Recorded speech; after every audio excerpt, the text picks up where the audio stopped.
is a copy of the TPUG Magazine from December of 1984. In other words, 35 years ago. And on the front are two young fellows who ran a bulletin board known as the Bradley Brothers Bulletin Board System, or the BBS. They're also very active in TPUG. Did all kinds of things. Unfortunately, in many organizations, there are people who seek power and control, and eventually they were not so involved because of the power and control issues of others. And the office moved, which was a mistake, and then the office moved, which is probably less of a mistake, but, things were happening. But, the whole Commodore world was changing, and eventually Commodore was no more, but TPUG still exists. And yes, in a very short time, on December the 7th, 2019, they will be hosting and putting on the World of Commodore show. For more information, Google World of Commodore 2019. It's in Mississauga. It's in a place called the Admiral Inn. It starts at 10 in the morning.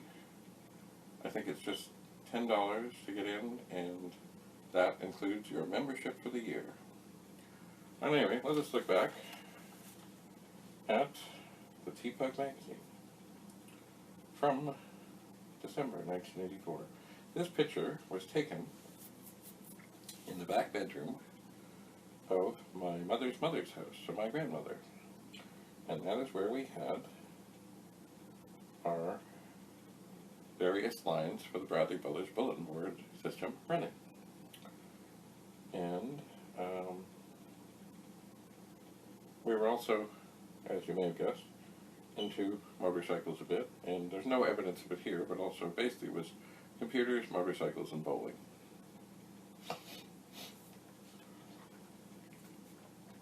So I leave it to you to figure out who is who in this picture. One of them is me. My name is David. One of them is my brother Richard. And some people may know, some people may guess. It's okay.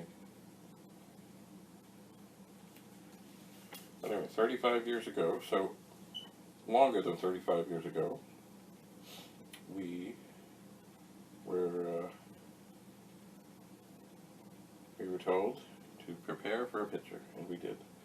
If you look at the picture, there's some pets, some disk drives. There's a great big fan over top of the pile of dual disk drives, and there's another one blowing across. This was, I don't know if it was necessary, but we did that. Of course, heat is the enemy. And these machines were on 24 hours a day, 7 days a week, for years and years and years and years and years. And I don't remember us ever really having a hardware failure. I do not. In front of the picture is an old television stand that doesn't have a television on it. And anyway, we just had some stuff around, so we put it on because it was kind of like filling up dead space. I am now very much into photography, and basically you have a rectangle, or if you're using a phone, a rectangle, and you should very carefully look at that frame and decide what it is should be there and what it is should not. Now, if you're just out shooting, I mean, if it's quick, you can only do what you can do. But if you're setting up a picture like this, there was not tremendous changes made. Certainly the little cart in front of us we added. It had a Commodore 64, and it looks like Power. No, it's PAL 64. And because there's a sticker on here, I don't remember if there's anything down below. I do not. yes, you know what? I think it would make sense. Oh, well, maybe not. I don't know. I'm holding a copy of the TPUG magazine. I don't remember which one it was. But on the back is an ad for the World of Commodore 2. So I'm not sure. I think I held the magazine mostly because it had Christmassy things and Santa and stuff. And my brother... Oh, I guess I just gave things away, didn't I? Anyway. The other fellow in the picture has a joystick in his hand, and he seems to be playing a game. I'm not sure if he was really playing a game or not. I am not sure. And I am talking on supposedly a telephone. Note, if you see, the phone is a dial phone. Dial. Which, of course, people today, or young people today, are baffled by.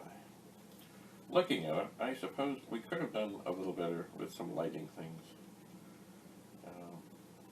The Canadian flag is, well, I guess it's out of where the typical light for the room would be. It could have been brighter.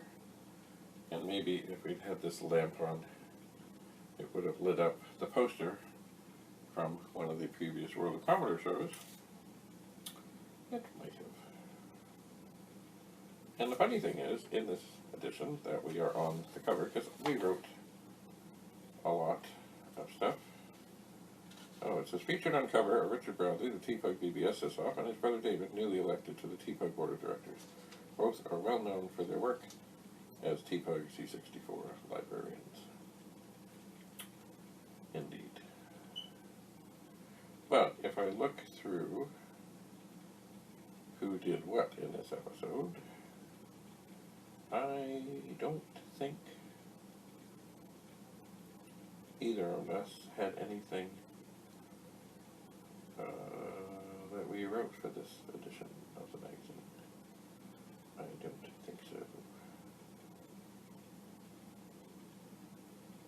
I don't see our name anywhere else except for the cover.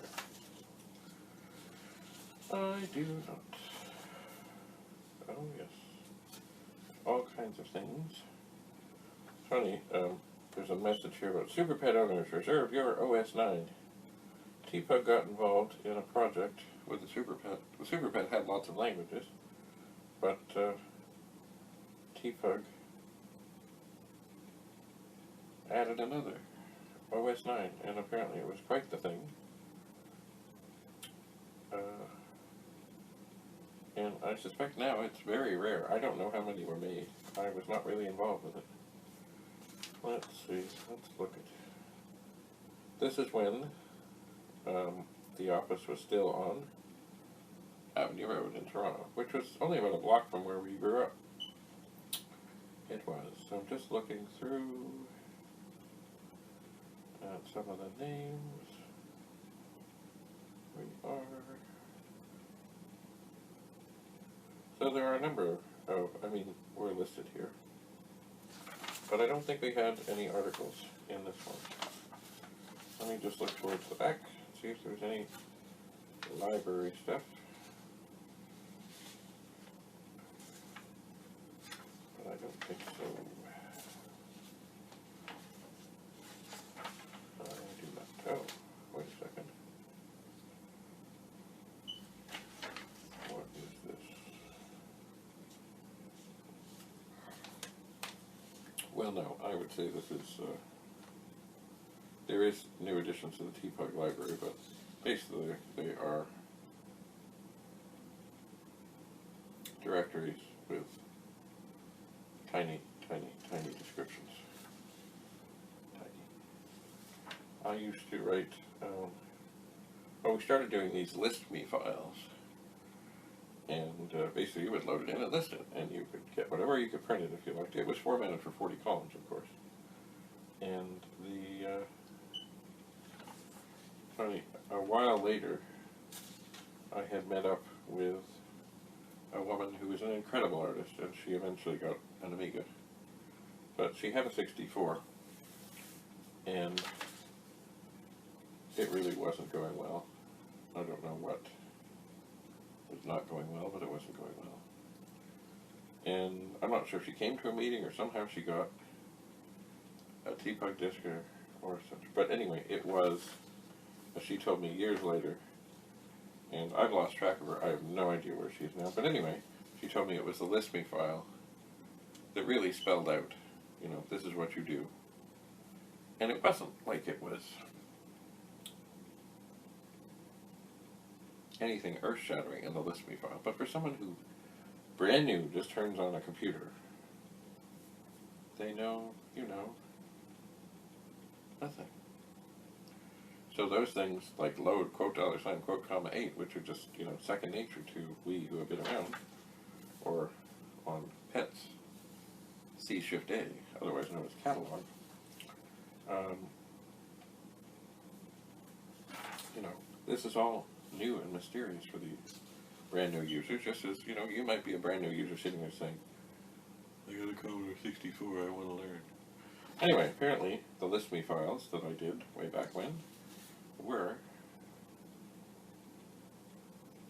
what really got her going and gave her the confidence to carry on and keep using this machine and enjoying it. And then eventually, of course, she got into some sort of art stuff on the 64, but then did move to the Amiga 1000 with an easel. And she used to do incredible, I guess now it would be called fan art things from Star Trek. Indeed. Well, 35 years ago. Oh, and here's something. Here's an article by John Easton. Well, John Easton, when I first met him, he looked quite old. And as far as I know, John Easton, 35 years later, still looks much the same as he always did. And he's still involved in TPUG. He'll be at the World of Commodore. And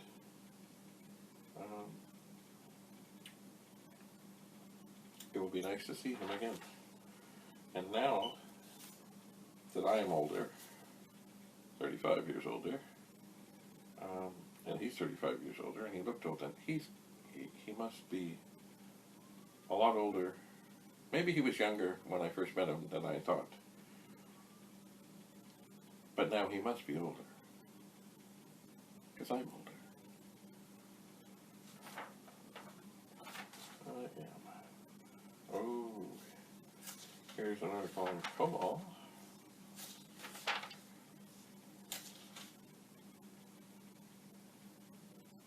Yep.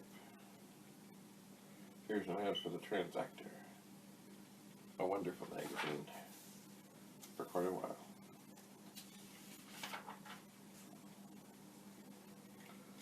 And there used to be, here are a list of associate clubs, and what their meetings are, TPUG calendar of events. We had a lot of stuff going on. Central Chapter, COBOL Chapter, 64 Chapter, Communications Chapter, Eastside Chapter, 4th Chapter, Hardware Chapter, Machine Language Chapter, Super Pet Chapter, Big 20 Chapter, Westside Chapter. Wow. Indeed. Lots of stuff.